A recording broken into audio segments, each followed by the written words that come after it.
Bine ați venit, dragilor din Zodia Fecioară, oriunde v-ați afla în această lume mare. Sunt încântată ca de fiecare dată să fim împreună la o nouă lectură pentru ultima perioadă a lunii februarie, mai precis perioada cuprinsă între 23-28 februarie, așa că toți cei care aveți nu doar soarele, ci și luna, Venus sau poate chiar ascendentul în Zodia Fecioară, această lectură este de asemenea și pentru voi. Ca de fiecare dată, nu uitați, este totuși o lectură general colectivă, așa că vă rog să luați decât ceea ce va rezona cu voi. Și, desigur, înainte de a începe, mii de mulțumiri tuturor celor care sunteți prezenți aici și care, prin comentariile voastre, prin gândurile voastre bune, prin gesturile voastre de apreciere, mă susțineți, iar pentru acest lucru minunat vreau să vă mulțumesc tuturor. Dacă sunteți pentru prima dată aici pe canal, vă urez bun venit și dacă la finalul acestei lecturi simțiți că ați rezonat, că aceste mesaje v-au adus poate un pic de claritate, un pic de ghidare sau chiar liniște interioară, atunci eu vă invit cu mare drag să vă abonați la acest canal și desigur să susțineți, să-l susțineți printr-un simplu like. Cu mica precizare că atât abonarea cât și like-ul sunt gratuite, nu costă bănuți. Unicul lucru necesar este pur și simplu dorința și plăcerea voastră. Acum, haideți să vedem cam cum sunteți sau în ce situații vă aflați și cum se vor dezvolta ele în această ultimă săptămână din februarie. Și avem ginerele, florile și coroana. Dragii mei, unii dintre voi chiar se pot gândi serios la o căsătorie sau la o recăsătorire, da? La modul propriu. Pentru că există aici o parte romantică în aceste cărți care iese în evidență și se pare că va fi de succes. Nu știu, dacă veți face o propunere, dacă veți primi o propunere, noi în perioada asta, în această ultimă săptămână, avem și Dragobetele. Da? Este sărbătoarea noastră tradițională a iubirii, așa că nu este de mirare. Dar ce mai avem aici, lăsând la o parte aceste lucruri? Mai putem vorbi de surprize plăcute. Surprize plăcute care vă pot duce către un anumit succes sau către o rezolvare importantă pentru voi. Că este în afaceri, că este în dragoste. Este ceva care vă va descreți fruntea așa un pic. În principiu am putea vorbi poate de o ofertă. O ofertă de a colabora. O colaborare foarte importantă care cumva să meargă pe aceeași lungime de undă cu ideile voastre, cu proiectele voastre, cu planurile voastre. De asemenea, este singura carte, Coroana, este singura carte din acest oracol al ceștii de cafea care îmi vorbește despre politică și despre știri, vești la nivel înalt. Este cartea care îmi vorbește despre lideri. Poate pentru unii dintre voi lucrul ăsta face oarecum un sens. Eu îmi fac datoria să vi-l spun. Să aflați, nu știu, de o colaborare la nivel înalt care cumva să meargă pe sensul pe care voi vi-l doriți. Iară poate să fie și acest lucru. Dar în special trebuie să vă spun că aceste cărți îmi vorbesc mai mult pe partea asta sentimentală. E adevărat, putem vorbi și de partea profesională, dar asta e energia care predomină în principal. Haideți să vedem acum ce ne spune și tarotul.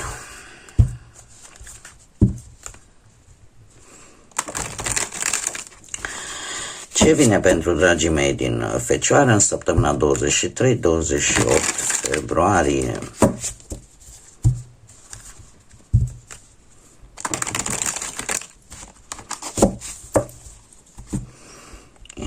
vedem.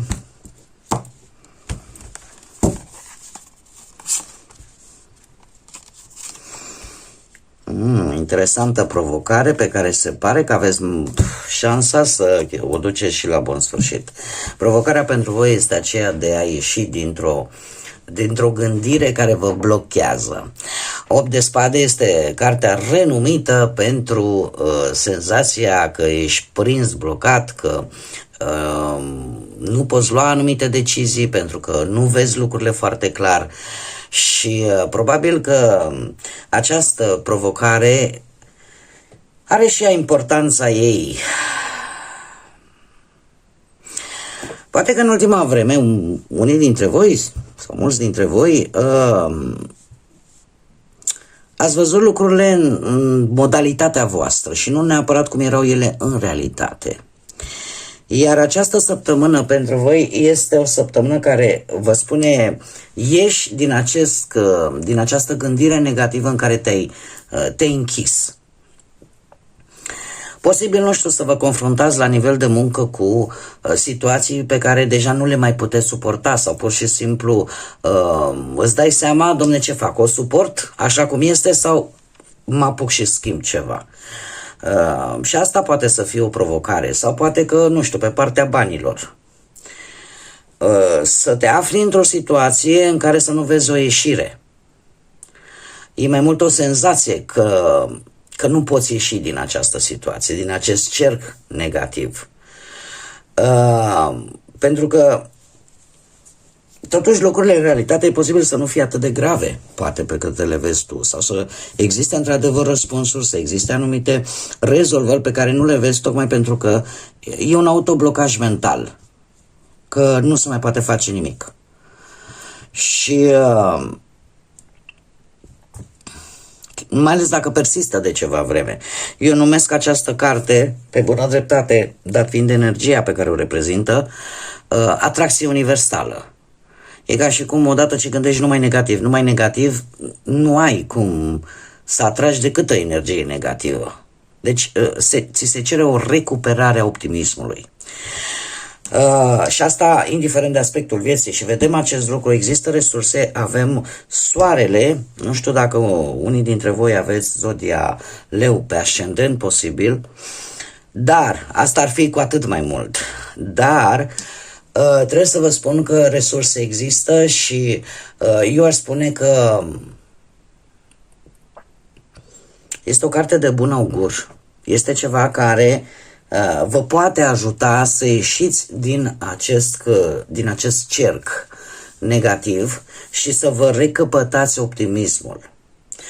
Dat fiind că avem și un paș de bâte care iară reprezintă zodiile de foc, berbec, leu sau săgetător, aș spune că e vorba de noi începuturi și de o perioadă de schimbări în viața voastră, în care voi posibil să descoperiți tocmai că lucrurile nu stau așa în realitate cum poate le-ați gândit voi, ci stau într-o manieră destul de bună, de unde voi puteți culege informații, puteți culege răspunsuri foarte bune care să vă ajute să vă rezolvați situațiile care vă stresează, care vă blochează.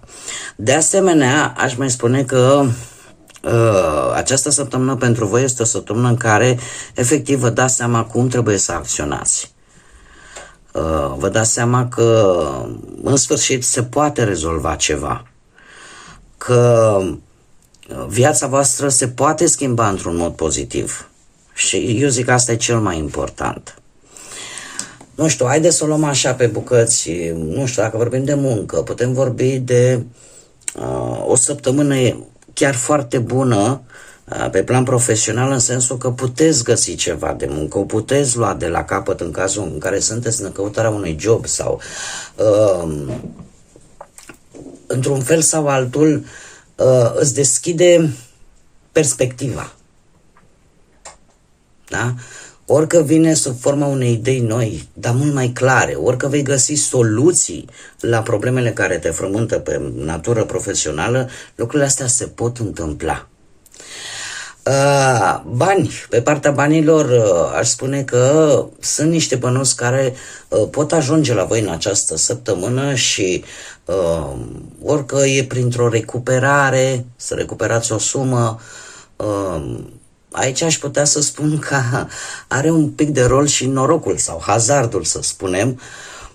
Ori faceți vreo afacere, o încheiați, este destul de benefică, într-un mod foarte rapid, sau se rezolvă ceva, nu știu, poate chiar și la nivel judiciar și cumva lucrurile se schimbă, trec la un alt nivel.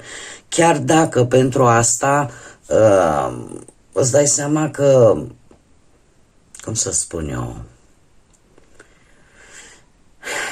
că o iei un pic de la capăt, că o iei de la început. Dar până la urmă, întregul an să știți că va fi așa. Și nu numai pentru voi. Pentru toată lumea. Suntem într-un an 1, cu energie 1. Deci este de așteptat ca unele lucruri efectiv să trebuiască închise și să dăm loc noului. Dacă vorbim pe partea sentimentală, nu știu, poate o veste bună cu care va veni perechea ta. Poate o veste bună sau o călătorie în doi te poate ajuta să-ți recuperezi optimismul, te poate ajuta să, cum să spun eu, să-ți dea o stare mult mai bună.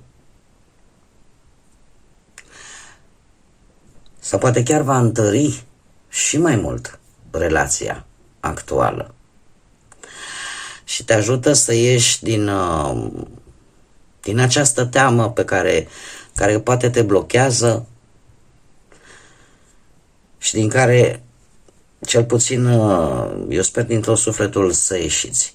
Cei singurei, o atracție vis-a-vis de cineva care să aibă legătură poate cu semnele de foc, berbec, leu, săgetător, vă poate face să nu mai gândiți, ca să spun așa, sau vă poate ajuta să reparați ceea ce încă mai, cum să spun eu, încă mai sângerează, încă se vindecă în interiorul vostru, dar depinde foarte mult și de voi. Dar există și această posibilitate. Așa că, dragilor, acum se verifică foarte mult energia cărților de oracol, pentru că aici, dacă vorbim de parte sentimentală, chiar se vede intenția cuiva chiar are, cum să spun eu, gânduri serioase. Chiar vrea o conexiune serioasă. Haideți să vedem acum ce ne spun și constelațiile, ce mesaj au pentru voi, dragii mei din Fecioară, în perioada 23-28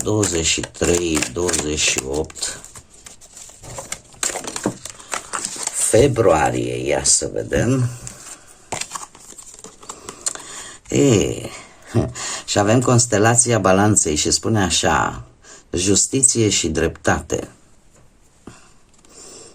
Mențineți mintea deschisă, respectă diferențele sau punctele diferite ale celorlalți și construiește o relație bună. Și aici putem vorbi, sau o conexiune bună. Și aici putem vorbi de legături. Dar acele legături care nu trebuie să meargă neapărat numai în direcție, într-o anumită direcție pe care posibil să o vedeți decât voi. Da? Este cumva o direcție echilibrată în care este necesar să se țină cont și de acele puncte de vedere diferite de ale voastre și în felul ăsta, asta vă ajută pe voi să vă construiți acele relații bune, acele conexiuni bune care să, cum să spun eu, să vă ajute în acțiunile voastre viitoare. Bun, dragii mei, cam acestea au fost mesajele pentru voi. Eu sper din suflet ca aceste mesaje să vă fie adus așa un pic de claritate, un pic de ghidare și poate o nouă viziune asupra vieții așa în general. Vă mulțumesc că ați fost alături de mine și până la o nouă lectură, desigur, nu uitați, dragilor, cu siguranță aveți suflete frumoase, așa că gândiți, zburați înalt și lăsați credința, lăsați iubirea și pacea să vă însoțească la fiecare pas.